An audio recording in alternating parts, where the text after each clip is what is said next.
నమస్తే, welcome to Aadya TV. నేను మీ స్వర్ణ. ప్రస్తుతం మనతో పాటు ఉన్నారు పొలిటికల్ అనలిస్ట్ సిహెచ్ కృష్ణాంజనేయులు గారు.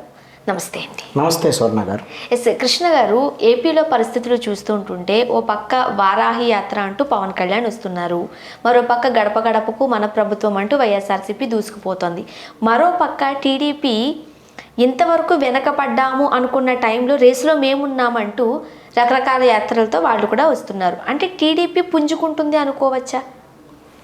ఆంధ్రప్రదేశ్లో అధికారంలో ఉండేటువంటి వైఎస్ఆర్ కాంగ్రెస్ పార్టీ మీద ప్రజల్లో తీవ్రమైనటువంటి వ్యతిరేకత వస్తుంది. ఈ వ్యతిరేకతని సానుకూలంగా మలుచుకునేటువంటి పనిలో ప్రతిపక్షంలో ఉండేటువంటి తెలుగుదేశం పార్టీ, అదేవిధంగా జనసేన పార్టీలు కూడా పోటీ పడుతున్నాయి. వారాహికి సంబంధించినటువంటి యాత్ర బహుశా మార్చిలో ప్రారంభం కావచ్చు. వారాహి వాహనానికి కొండగట్టులో పూజలు చేశారు, అదేవిధంగా విజయవాడ కనకదుర్గమ్మ దగ్గర కూడా పూజలు చేశారు. ఆ సందర్భంగా లక్షలాది మంది వచ్చి పవన్ కళ్యాణ్ గారికి మద్దతు తెలియజేశారు. అదే క్రమంలో నారా లోకేష్ గారు ఒకవైపున ఇవ్వగలము, అదేవిధంగా చంద్రబాబు నాయుడు గారు రాష్ట్రానికి ఇదేం కర్మ అంటూ కూడా ఆయన బహిరంగ సభలు, ర్యాలీలు, రోడ్ షోలు నిర్వహిస్తున్నారు. ఇప్పుడు ఈ నెలలో తాజాగా గోదావరి జిల్లాలో ఆ విధమైనటువంటి పర్యటిస్తున్నటువంటి పరిస్థితి ఉంది. చంద్రబాబు నాయుడు గారికి ఆయన పర్యటనల సందర్భంగా తెలుగుదేశం పార్టీ ఎక్స్పెక్ట్ చేసిన దానికన్నా ఎక్కువ మంది జనం వస్తున్నారు. మీరు గిన గమనిస్తే ఇంతకుముందు జరిగినటువంటి జగ్గేపేటలో సభల్లో కానివ్వండి, అదేవిధంగా శ్రీకాకుళం విజయనగరంలో జరిగినటువంటి సభల్లో కానివ్వండి, గుంటూరు పొన్నూరులో జరిగినటువంటి సమావేశాల్లో కూడా అత్యధిక మంది జనాభా వచ్చారు. తెలుగుదేశం కేడరే కాదు, సామాన్యమైనటువంటి ప్రజలకు కూడా చంద్రబాబు నాయుడు గారి సభలకి పెద్ద ఎత్తున తరలి వస్తున్నటువంటి పరిస్థితి ఉంది. మీరు గమనిస్తే రాయలసీమ జిల్లాల్లో కూడా చంద్రబాబు నాయుడు సభలకి కర్నూలులో అత్యధికంగా ప్రజాదరణ వచ్చినటువంటి సందర్భం ఉంది. ఆ సందర్భంలో 3 రాజధానుల అంశము, కర్నూలులో న్యాయ రాజధాని పెట్టాలనేటువంటి డిమాండ్ ఉన్నటువంటి సందర్భంలో చంద్రబాబు నాయుడు గారు పోటీగా కొంతమందిని వైఎస్ఆర్ కాంగ్రెస్ పార్టీ వాళ్ళు న్యాయవాదులతోనూ మిగతా వాళ్ళతోనూ పోటాపోటీ ర్యాలీలు చేయించినా కూడా చంద్రబాబు నాయుడు గారి సభలు సక్సెస్ అయ్యాయి. దీన్ని బట్టి మనం గమనిస్తే ప్రభుత్వం మీద ఉండేటువంటి వ్యతిరేకత ప్రతిపక్షాల వైపు సానుకూలతగా మారుతుంది అనటంలో ఎటువంటి సందేహం లేదు. బట్ తెలుగుదేశం పార్టీ పూర్తి స్థాయిలో వైఎస్ఆర్ కాంగ్రెస్ పార్టీ మీద ఉండేటువంటి వ్యతిరేకతని తనకు అనుకూలంగా మార్చుకోవటంలో ఇంకా పూర్తి స్థాయిలో సక్సెస్ అయినట్టుగా కనపడటంలో ఎందుకు ఈ కారణం ఏమిటి అంటే రీజను 3.5 సంవత్సరాల్లో తెలుగుదేశం పార్టీ ప్రజల తరపున ప్రజలతో మమేకమై ప్రజల సమస్యల మీద ప్రజా పోరాటాలు చేయడంలో కొంత వెనకబడింది. 2 కీలకమైనటువంటి ప్రోగ్రామ్స్ మాత్రమే ఈ 3.5 సంవత్సరాల్లో తీసుకుంది. అన్నీ కూడా చాలా ప్రోగ్రామ్స్ చేసినట్టుగా మనకు కనపడుతుంది తెలుగుదేశం పార్టీ. ఆ ప్రోగ్రామ్స్ అన్నీ ఏమిటి అని అంటే వైఎస్ఆర్ కాంగ్రెస్ పార్టీ తెలుగుదేశం మీద జరిపేటువంటి దాడులు, ఆ దాడులకు వీళ్ళు ప్రతిఘటించేటువంటి చర్యలు తప్ప నేరుగా వీళ్ళు కార్యక్రమాలు చేసింది లేదు. సపోజ్ తెలుగుదేశం పార్టీ కార్యాలయం మీద దాడి జరిగింది, ఆ తర్వాత ఇదేంది అన్యాయం అనేటువంటి విధంగా ఆంధ్రప్రదేశ్ నుంచి ఢిల్లీ వరకు పోరాటం చేసినటువంటి సందర్భం చూసాం. చంద్రబాబు నాయుడు గారి ఇంటి మీద దాడికి సంబంధించి కానీ పల్నాడులో తెలుగుదేశం పార్టీ వాళ్ళకు ఓట్లు వేసినటువంటి వాళ్ళందరినీ బహిష్కరించటము, మరి వాళ్ళందరినీ తిరిగి ఆ ప్రాంతానికి తీసుకెళ్లేటువంటి పనులు, ఇలాంటి కార్యక్రమాలు తప్ప ప్రజల తరపున ఈ రోజున కరెంటు ఛార్జీలు పెరిగాయి, చెత్త పన్ను వేశారు, ఇంటి పన్ను పెరిగింది, ఆర్టీసీ ఛార్జీలు పెరిగాయి, అదేవిధంగా పెట్రోల్ డీజిల్ ధరలు పెరిగాయి. దీంతో ప్రజలు సతమతం అయ్యేటువంటి పరిస్థితి ఉంది. జగన్మోహన్ రెడ్డి గారి ప్రభుత్వం మీద 3.5 సంవత్సరాల్లోనే వ్యతిరేకత రావడానికి ప్రధానమైనటువంటి కారణం ఏమిటంటే జగన్మోహన్ రెడ్డి గారు ప్రతిపక్షంలో ఉన్నప్పుడు అప్పుడు ఉన్నటువంటి తెలుగుదేశం ప్రభుత్వం మీద ఆయన పాదయాత్ర చేసేటువంటి సందర్భంలో బాదుడే ఈ ప్రభుత్వం ఉంటే వేరే బాదుడు ఉంటుంది, మా ప్రభుత్వం గిన అధికారంలోకి వస్తే ప్రజల మీద భారాలు మోపము, విద్యుత్ ఛార్జీలు పెరగవు, మిగతా ఛార్జీలు పెరగవు అని హామీ ఇచ్చారు. ఒక అవకాశం ఇవ్వమని అడిగారు, ప్రజలు కూడా అవకాశం ఇచ్చారు.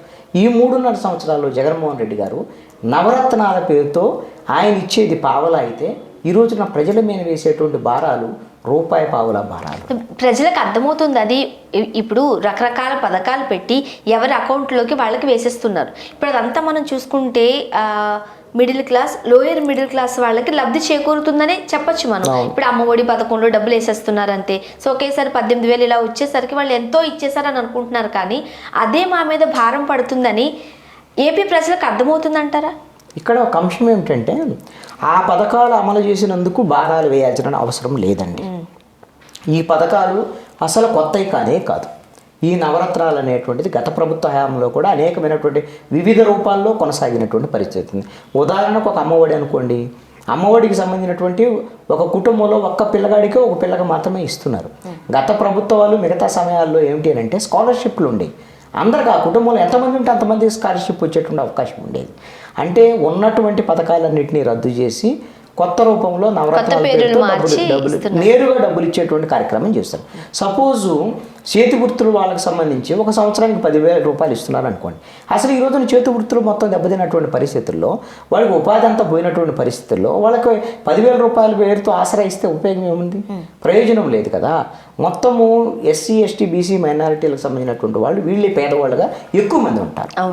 వీళ్ళకి సంబంధించినటువంటి 27 స్కీములను రద్దు చేసింది జగన్మోహన్ రెడ్డి ప్రభుత్వం. అంటే ఈ స్కీములు పాత రద్దు చేసి కొత్త నవరత్నాల పేరుతో వీటిని అమలు చేస్తున్నాం. ఇవన్నీ కూడా మీరు నవరత్నాలన్నీ కూడా రాజకీయపరమైనటువంటి లబ్ధి కోసం ఏర్పాటు చేసినటువంటి పథకాలు మాత్రమే. ఓట్లను సంపాదించాలనేటువంటి పేరుతో వేసినటువంటి పథకాలు తప్ప జనం యొక్క ఆర్థిక, సామాజిక వాళ్ళ యొక్క పరిస్థితులు అయితే మారేటువంటి పరిస్థితి లేనే లేదు. ఈ విషయం ప్రజలకు అర్థమవుతుంది. జగన్మోహన్ రెడ్డి గారు భారాలు అధికంగా మోపుతున్నారు. ఆయన ఇచ్చేటువంటి ఈ నవరత్నాలు కానీ సంక్షేమ పథకాలు కానీ చాలా తక్కువ. రాష్ట్ర అభివృద్ధి లేదు. అదేవిధంగా రాష్ట్రం అప్పులు పాలవుతున్నటువంటి పరిస్థితి కూడా ఉంది. ఈ రోజున ఒక కుటుంబం పేరున 10 లక్షల రూపాయల అప్పు ఉన్నటువంటి పరిస్థితి. 10 లక్షల కోట్ల రూపాయల అప్పుకి ఈ రోజున ఆంధ్రప్రదేశ్ వెళ్ళినటువంటి. సో ఇలాంటి పరిస్థితుల్లో ఇప్పుడు ఖచ్చితంగా టీడీపీ కావచ్చు లేకపోతే జనసేన కావచ్చు ముందుకు రావాల్సిన అవసరం ఉంది. కాకపోతే వీడికి అంత బలం ఉంది అని అనుకుంటున్నారా? ముఖ్యంగా టీడీపీకి అధికారంలోకి వచ్చే అంత బలం ప్రస్తుత పరిస్థితుల్లో కనిపిస్తుందా? వేరే ఆప్షన్ లేక కూడా మళ్ళీ వైఎస్ఆర్సీపీని నెగ్గించుకోవాల్సిన పరిస్థితి ఏపీలో ఉంది అని కూడా మనం వింటున్నాం. 2019 ఎన్నికల్లో 50% ఓట్లతో వైఎస్ఆర్ కాంగ్రెస్ పార్టీ గెలిచింది. తెలుగుదేశం పార్టీకి 40% ఓట్లు మాత్రమే వచ్చాయి. జనసేన పార్టీకి 6.5% ఓట్లు వచ్చాయి. జనసేన ఇప్పుడు కొంత పుంజుకున్నది, అది ఒక 12% వరకు పెరిగి ఉండవచ్చారండి. ప్రభుత్వం మీద ఉండేటువంటి వ్యతిరేకత తెలుగుదేశం పార్టీ వైపు ఆ ఓటింగ్ వస్తుంది. అలాగని తెలుగుదేశం పార్టీ ఒక్కటే ఎన్నికల్లో గెలవగలిగినటువంటి స్థితిలో ఉందా అంటే, డబ్బు ప్రధానమైనటువంటి రాజకీయాలగిన నడిస్తే తెలుగుదేశం పార్టీ ఆ విధమైనటువంటి రాజకీయాలు ఎదుర్కోవటం కష్టమైనటువంటి పరిస్థితులు ఈ రోజున ఉన్నాయి. వైఎస్ఆర్ కాంగ్రెస్ పార్టీ ఈ రోజున ఇసుక, మద్యము, మైన్స్ వీటన్నిటిలో కూడా ఈ రోజున పెద్ద ఎత్తున డబ్బులు సంపాదించి అవసరమైతే ఒక్కొక్క ఓటుకి 2,000 కాదు, 6,000 కాదు, 10,000 రూపాయల ఓట్లు ఇచ్చేనే గెలవాలనేటువంటి ధోరణిలో ఈ రోజున వైఎస్ఆర్ కాంగ్రెస్ పార్టీ వెళుతుంది. దీంతో పాటుగా ప్రత్యర్థి రాజకీయ పార్టీలను, తెలుగుదేశం పార్టీకి సంబంధించినటువంటి నాయకుల మీద దాడులు చేయడం, బెదిరించడం, కేసులు పెట్టించడం, ఎవరైతే పోలింగ్ బూతుల వరకు ఓట్లు తీసుకువచ్చేటువంటి వాళ్ళు ఉన్నారో వాళ్ళందరినీ బెదిరించేటువంటి పరిస్థితుల్లో ఈ రోజున వైఎస్ఆర్ కాంగ్రెస్ పార్టీ బెదిరింపు రాజకీయాల ద్వారాగా, డబ్బు రాజకీయాల ద్వారాగా గెలవాలనుకుంటుంది. ప్రజల దగ్గరికి వెళ్ళి తెలుగుదేశం పార్టీ కానీ అదేవిధంగా జనసేన కానివ్వండి ఈ విధమైనటువంటి ప్రజా సమస్యల మీద ప్రజలతో కలిసి మమేకమై పనిచేస్తే అప్పుడు ప్రభుత్వం మీద ఉండేటువంటి వ్యతిరేకత అనేటువంటిది ఓటు రూపంలో ప్రతిపక్షాల వైపు వచ్చేటువంటి అవకాశం ఉంటుంది. తెలుగుదేశం పార్టీ అదేవిధంగా జనసేన కలిసి ముందుకు వెళితే వైఎస్ఆర్ కాంగ్రెస్ పార్టీని ఓడించగలిగేటువంటి స్థితి అయితే రావచ్చు. Thank you so much. Thank you.